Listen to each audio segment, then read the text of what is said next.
My name is Walcott. I'm from Las Vegas, Nevada, and I'm currently driving a 2018 Winnebago Aspect Model 30J. I've been RVing for about 9 years. What I love about RVing is the freedom to be able to see, stop, and do whatever you feel like doing and not have any rules or regulations per se. I chose this smaller one, which is it's 32 foot 4 inches, because I was downsizing. I was still in the working force and didn't have the time to take my 37 foot diesel pusher out on long jumps. I was unhappy with the suspension that came on the coach there. I went to one of your peddlers in Redland. They sold me a bill of goods that I needed this, and this. I spent $8K, but it's still, I drive up and down I-5 and on the freeways, and I'm forced to drive into truck lanes where they've got chuckles and ruts and all, and I've broken several parts off my RV because the coach rides so rough. WeldTec Design I found by accident. I started going hunting around some YouTubes. I found and started watching some of the clips that Jeremy put on there and asked around.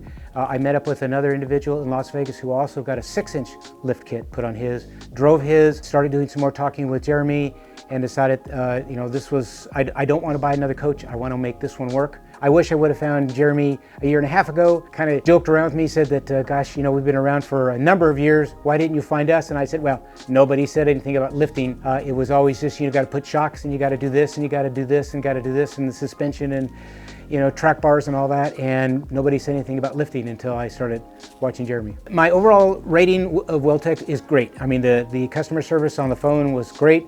It was excited to be able to talk to Jeremy. The gals have been very helpful. I would give them 11 out of 10. Anybody that is questionable or on the fence about WeldTec, they're certainly welcome to give me a call or email me, and I'll answer any questions. We could even go for a test drive and they can feel what the coach feels like. So don't be afraid to use me as a reference if anybody's got any concerns or questions.